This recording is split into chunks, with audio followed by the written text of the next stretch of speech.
तो नमस्कार मित्रों, जे मैं मार्च एटेम्प्टना छेल्ला पेपर एटले के 18मी मार्चना इवनिंग सेशननो एटले के छेल्ला पेपरનું સોલ્યુશનના પહેલા ભાગમાં આપનું સ્વાગત છે। તો શરૂઆત કરીએ તો f from r to r f of x sin a plus 1x plus sin 2x by 2x x less than 0 x equal to 0 માટે b છે, x greater than 0 માટે આ કિંમત છે। तो एफ एक्स बराबर 0 माटे सतत होय तो ए प्लस बी केटला थाय? तो जो तमे प्रेक्टिस करी छे तो आ तो स्टांडर्ड रकम छे, घणी बधी जग्याए आवेली छे, थोड़ो घणो माइनर फेरफार छे पण प्रेक्टिस सेट तमे जो करेली होय तेमां आवेली जोईए। आ रकम बहु स्टांडर्ड छे, सतत छे एटले बंने आगळ left hand limit right hand limit अने एक्स बराबर 0 आगळ किंमत सरखी। तो लेफ्ट हेन्ड लिमिट फाइंड करीए, ए ज आ थशे ने राइट हेन्ड लिमिट जो जोईए। Left hand limit X tends to 0 minus sine A plus 1x plus sine 2x by 2x। L hospital लगाड़ी दे अथवा अलग अलग छेद आपो तो थी जाए। एल हॉस्पिटल लगाड़ू तो साइन नु थशे cos limit X tends to 0 minus sine नु थशे कोस ए प्लस 1x ए प्लस 1 ना प्लस साइन नु कोस 2x ना 2 बाय 2। तो x बराबर 0 मूकूँ तो कोस 0 એટલે 1 એટલે આ થશે a પ્લસ 1।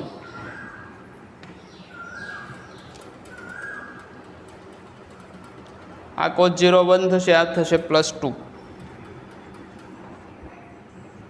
बाय 2 એટલે આ થઈ ગયા a plus 3 by 2।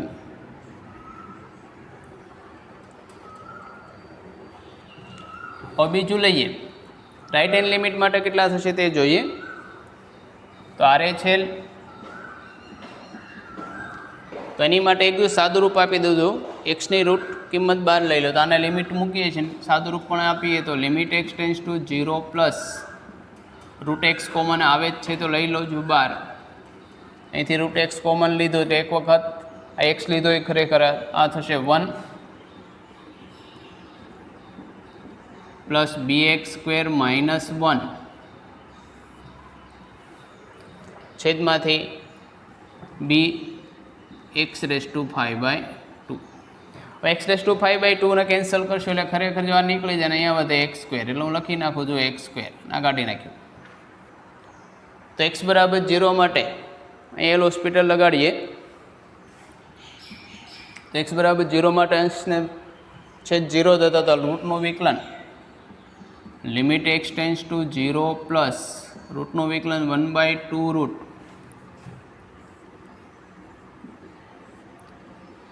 1 plus B X square 1 plus B X square B X square ना 2bx तो 0 है छेद में 2bx उड़ी गया। x बराबर 0 मूक तो आ थशे 1 बाय 2 1 प्लस 0 એટલે કે 1 बाय 2। तो अपन एकली वेल्यू मळी माटे a by a plus 3 by 2 equal to b equal to 1 by 2 केम के विधेय तो केवुं हतुं सतत तो b ની કિંમત तो અહીંથી ડિફાઇન થઈ ગઈ। तो b इक्वल टू 1 आप आ बने सरखावो तो a बराबर कितना थशे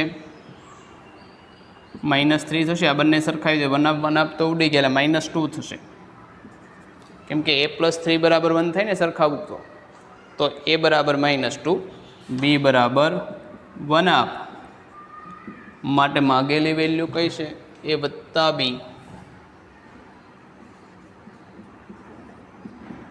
कितना थशे -3 बाय 2। तो a प्लस बी -3 बाय 2 आप ऑप्शन लखवा भूल थी -3 बाय 2 होवो जोईए એટલે આપણો आंसर कोण थशे सी। એટલે બહુ टू द पॉइंट रकम कही शकाय, एमां कंई बहु जाजू विचारवू पड़े के बहु जाजो कन्सेप्टमां जवुं पड़े एवुं नथी। क्वेश्चन लॉजिकनो छे તો નીચેના પૈકી કયું વિધાન નિત્ય સત્ય એટલે કે ટોટોલોજી છે? દરેક માટે આપણે કોષ્ટક દોરીએ, 3 દોરવા પડે મેક્ઝિમમ, 3 ન હોય તો ચોથું હોય. તો જોઈએ તો પીની જરૂર પડશે, ક્યુની નેગેશન ક્યુ નેગેશન પી. તો પહેલાં પી, ત્યારબાદ ક્યુ, નેગેશન પી, નેગેશન ક્યુ. ત્યારબાદ જરૂર પડશે પી ઇમ્પ્લાઇઝ ક્યુ. ત્યારબાદ જરૂર પડશે પી ઇમ્પ્લાઇઝ ક્યુ એન્ડ નેગેશન ક્યુ. આના સરળતા ખાતર એ નામ આપી દો. તો જે લાસ્ટ મારે બનાવવાનું થશે તે ક્યુ થશે, તો લાસ્ટ મારે થશે એ, એટલે કે આ વિધાન ઇમ્પ્લાઇઝ નેગેશન પી. તો આની માટે જે કોમ્બિનેશન આ તો ટુ ધ પોઈન્ટ છે, એમાં કંઈ બહુ નવું છે નહીં. TTFF, TTFF, TF, TF negation की F, FTT negation Q FT, FT P implies Q TF હોય તો જ F, તો અહીંયા F આવશે, બાકીના બધા T. P implies Q and negation Q, આ બંને માટે એન્ડ, તો એન્ડમાં બંને T હોય તો T આવશે, નહીતર F. તો છેલ્લો એક T લખી નાખો, બાકીના બધા કેવા થશે? F. અને આને કોની સાથે લેવાનું છે? એ સાથે, નેગેશન P સાથે.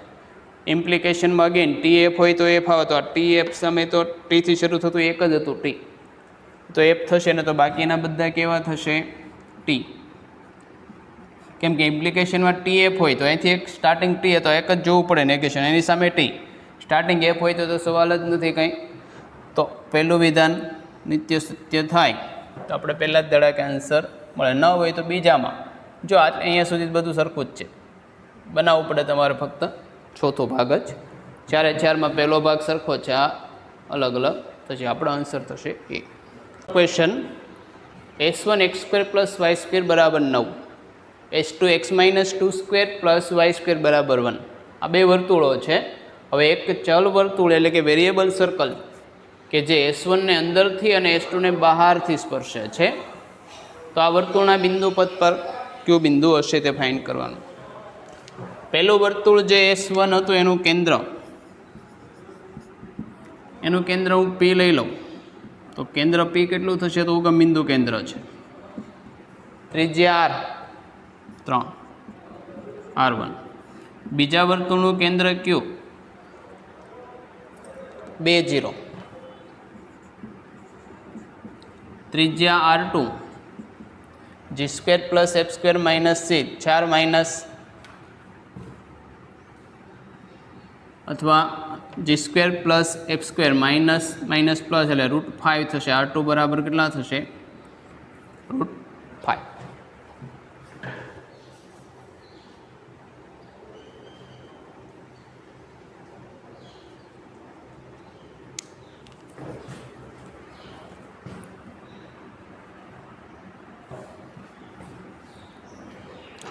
જોઈએ શું કહેવા માગે છે. તો પહેલા વર્તુળનું કેન્દ્ર P, ઉગમ બિંદુ કેન્દ્ર છે, ત્રિજ્યા R1, x² + y² બરાબર R² સાથે સરખાવો તો 3. બીજા વર્તુળનું કેન્દ્ર x - h² y - k² = R², બીજા સમીકરણ સાથે સરખાવો તો 2, 0, R2, 1. હવે થોડીક રફ સ્કેચ દોરીએ તો પહેલું તો ઉગમ બિંદુ કેન્દ્ર અને 3 ત્રિજ્યાવાળું વર્તુળ છે.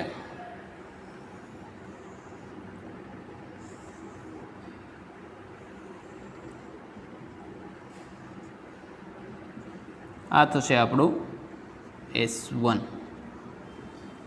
આ બિંદુ 3, 0 ને વગેરે હોય. બીજું 2, 0 કેન્દ્ર એટલે અહીંયા જ કોઈ જગ્યાએ કેન્દ્ર હશે ને એક ત્રિજ્યાવાળું વર્તુળ એટલે આવું થશે. જો આ 3 હતા ને આ 2, તો આ વર્તુળ કંઈક આ રીતનું હોય.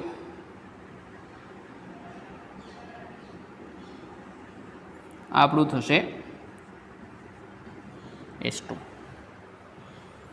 આ પહેલા વર્તુળનું કેન્દ્ર P. ધારો કે માગેલું વર્તુળ એવું છે, હવે જેવું છે કે ચલ વર્તુળ કે જે S1 ને અંદરથી તો S1 ની અંદર હશે, S2 ને બહારથી. તો અહીં કોઈ નાનું એવું વર્તુળ હશે S1 ને અંદરથી સ્પર્શે છે. હવે ઘણા બધા હોઈ શકે, અહીંયા હોઈ શકે, અહીંયા હોઈ શકે, આવા ઘણા બધા હોય. એમાંનું કોઈક વેરિયેબલ સર્કલ છે જેના પર કેન્દ્ર આપણે R ધારીએ, ત્રિજ્યા એની સ્મોલ r ધારીએ.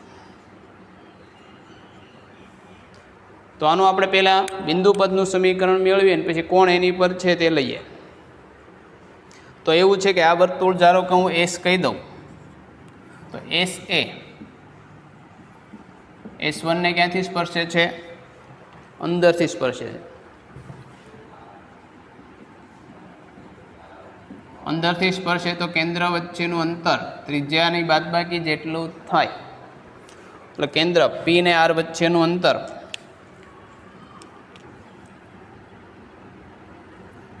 ધારો કે કેન્દ્રના અહીંયામાં XY કરી નાખું તો P ને R વચ્ચેનું અંતર એટલે કે PR ઇક્વલ ટુ ત્રિજ્યા R1. પેલા વર્તુળની ત્રિજ્યા કેટલી છે? 3 માઇનસ મોટું જ થશે એટલે 3 માઇનસ R. તો PR એટલે કેટલા થશે? વર્ગમૂળમાં x² વત્તા y² થશે, કેમ કે x minus whole square plus y minus whole square. તો x² પ્લસ y² બરાબર 3 માઇનસ R. આપણને એક રિલેશન મળ્યું. આપણે x ને y વચ્ચે રિલેશન મેળવવાનું છે. બીજું વર્તુળ S2 ને આ વર્તુળ ક્યાંથી? બહારથી સ્પર્શતું હતું. તો અહીંયા કેન્દ્ર વચ્ચેનું અંતર બીજા માટે S2 માટે શું થશે? બે કેન્દ્રો વચ્ચેનું અંતર ત્રિજ્યાના સરવાળા જ છે. અંદરથી સ્પર્શે તો બાદબાકી જશું, બહારથી સ્પર્શે તો સરવાળા જેટલું. તો RQ બરાબર બંને ત્રિજ્યાનો સરવાળો. તો R વત્તા બીજા વર્તુળની ત્રિજ્યા કેટલી હતી? 1. R plus 1. RQ એટલે વર્ગમૂળમાં XQ ના અહીંયા કેટલા હતા? 2 0 હતા, એટલે 2 0. તો x minus 2 whole square plus y minus 0 square બરાબર R પ્લસ 1. એટલે કે આ સમીકરણ થઈ ગયું x² plus y² minus 4x plus 4 equal to R plus 1. હવે તો 1 ને 2 માંથી આરનો લોપ કરું એટલે મને કિંમત મળે. તો આરની કિંમત અહીંથી, આરની કિંમત અથવા અહીંથી આરની કિંમત અહીંયા મૂકી દઉં. તો 1 અને 2માં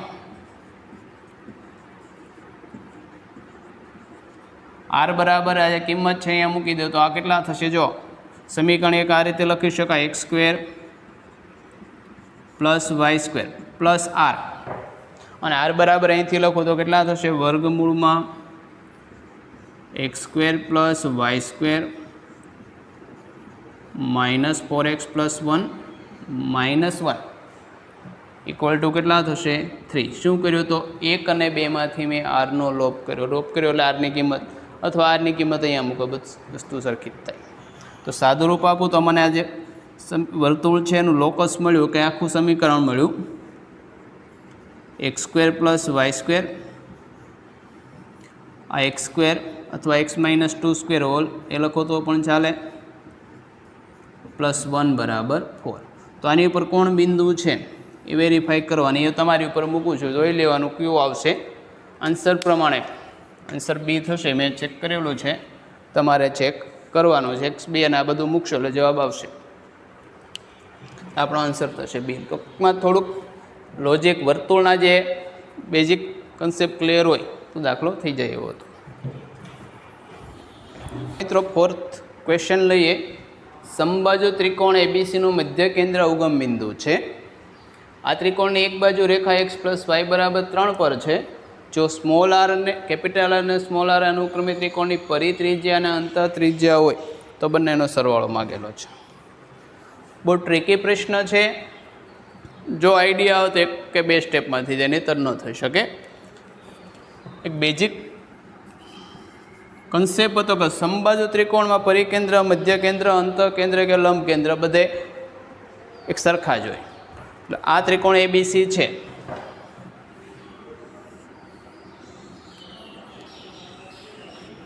તો આનું મધ્ય કેન્દ્ર જી છે એ ઉગમ બિંદુ છે, તો આ મધ્ય કેન્દ્ર છે એ જ આનું શું છે, આ જ બરાબર અંત કેન્દ્ર આઈ થાય, આ જ પરિકેન્દ્ર પી થાય ને આ લંબ કેન્દ્ર ઓ થાય. સમબાજુ ત્રિકોણ હોય તો હવે ધારો કે આ ત્રિકોણ એબીસી,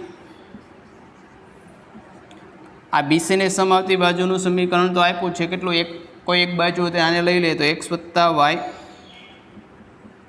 બરાબર 3. તો જેથી આનું અંતર એટલે ખરેખર થાય એનું અંતર આ થશે સ્મોલ આર, બહુ બેઝિકલી મળી ગઈ. કેમ કે ઉગમ બિંદુ અંત ફરીથી મધ્ય કેન્દ્ર હતું એ જ શું થશે અંત કેન્દ્ર, કેમ કે સમબાજુ છે એટલા માટે, નહીંતર બધા માટે અલગ અલગ. તો આપણને સ્મોલ આર મળશે. અને બીજું કેપિટલ આરનું સૂત્ર છે 4r બરાબર small r sine a/2 sine b/2 sine c/2. Small r ને કેપિટલ આર વચ્ચેનો સૂત્ર હતું. તો બીજો કન્સેપ્ટ આપણે આ લઈશું એટલે સ્મોલ આર મળી જાય અને પછી એબીસી આમાં તો સરખા જ થશે, કેટલા થાય 60 એટલે 30 30 30 એટલે 1/2 1/2 1/2 થશે ને ઇઝીલી મળશે. બેઝિક કન્સેપ્ટ એ હતો જે બરાબર આઈ બરાબર પી બરાબર ઓ છે, તો આપણે સાદુરૂપ આપીએ.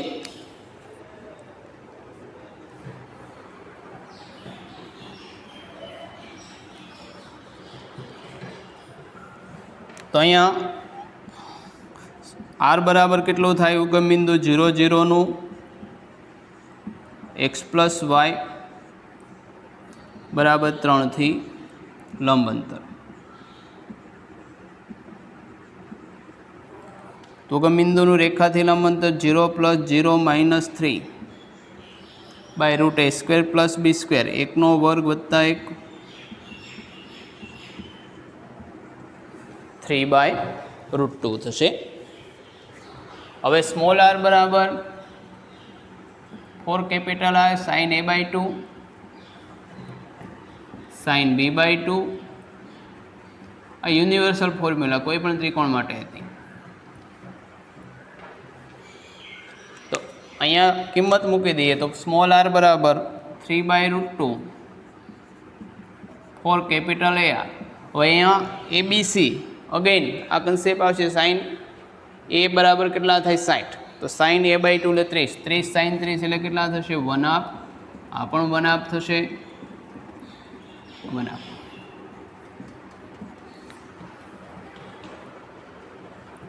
તો કેપિટલ આર કેટલા થશે, આ બે આ બાજુ હતો 2 × 3/√2 3√2 માટે કેપિટલ આર વત્તા સ્મોલ આર 3√2 વત્તા સ્મોલ આર કેટલા હતા 3/√2 √2 એલસીએમ લઈ લઉં, √2 × √2 2 × 3 6 પ્લસ 3 9, તો 9/√2. એટલે થોડોક ટ્રિકી ક્વેશ્ચન હતો. 2 ડાયમેન્શનલ જ્યોમેટ્રી બહુ પાવરફુલ હોય તમારું તો થઈ શકે, નહીંતર આમાં બહુ ઓછી માહિતી આપેલી હતી ને માગેલું હતું ઘણું બધું. 15 sin raised to 4 alpha plus 10 cos raised to 4 alpha equal to 6 alpha belongs to R માટે આ વેલ્યુ કેટલી થશે? મિત્રો ગુજરાત બોર્ડની જે જૂની ટેક્સ્ટ બુક હતી એની આ રકમ છે બેઠે બેઠી. ઇઝીલી છે કે સાઇન કોસમાં છે તેને સિમ્પલ સાઇન અથવા કોસમાં ફેરવી નાખશું એટલે સાઇન કોસ એક મળશે, બાકીનું બધું મળવાનું છે. તો આ લઈએ આપણે 15 sin raised to 4 alpha 10 cos square છે તો 1 માઇનસ સાઇન સ્ક્વેર થશે, આ નો વર્ગ બરાબર 6. કોસના શું ફેરવ્યું આપણે સાઇનમાં ફેરવ્યું. તો એક્સપાન્શન કરીએ તો 15 sin raised to 4 alpha plus 10 minus 2 આવશે એટલે minus 20 sin square alpha sin raised to 4 into એટલે 10 sin raised to 4 alpha minus 6 6 ને આ બાજુ રહી લીધા તો 15 ને 10 25 sin raised to 4 alpha minus 20 sin square alpha plus 4 તો તો 25 ગુણ્યા 4 100ના ભાગ પાડીને 20 લાવવાના, એના બદલે પૂર્ણ વર્ગ પદાવલી થાય. પહેલાં એ ટ્રાય કરવાની, કેમ કે અપર ફેક સ્ક્વેર છે અપર ફેક, તો 5 ગુણ્યા 10 2 એટલે 10 ગુણ્યા 2 20, એટલે ખરેખર તો શું છે 5 sin square alpha minus 2 whole square થશે. ચેક કરી શકો. 25 5 ગુણ્યા 2 10 ગુણ્યા 2 એટલે 20 4 મીન્સ સાઇન સ્ક્વેર આલ્ફા કેટલા થશે 2/5 થશે, કેમ કે આખું પદ વર્ગ એટલે 0. માટે cos square alpha 1 minus sine square 1 minus 2/5 3/5. માટે કોસેક વર્ગ આલ્ફા, તો આને શીર્ષાસન કરાવીએ 5/2. સેક વર્ગ આલ્ફા, આને પણ શીર્ષાસન કરાવવું 5/3. માટે 27 sec raised to 6 alpha plus 8 cosec raised to 6 alpha. તો 27 સેક વર્ગનો ઘન થાય, તો સેક વર્ગ તો હતો આપણી પાસે 5/2 5/3 નો શું લેવાનો ઘન, કેમ કે 6 ઘાત એટલે 2 ઘાત ઉપર 3 ઘાત પ્લસ 8, અહીંયા પણ એ જ થશે કોસેક વર્ગનો ઘન. કોસેક કેટલા હતા 5/2 એનો ઘન, તો 27 ગુણ્યા 5નો ઘન 125ના છેદમાં 3નો ઘન 27 પ્લસ 8 5નો ઘન 125ના છેદમાં 2નો ઘન 8 8 8 અહીંયા ઉકલી જાય, અહીંયા ઉકલી જાય, તો 125 પ્લસ 125 125 ને 125. એટલે બહુ ઇઝી પ્રશ્ન, પહેલાં જો સોલ્વ કરેલો છે કોઈ જગ્યાએ તરત આઈડિયા આવી જાય, નહીંતર રીતે સિમ્પલી થઈ શકે એવો હતો.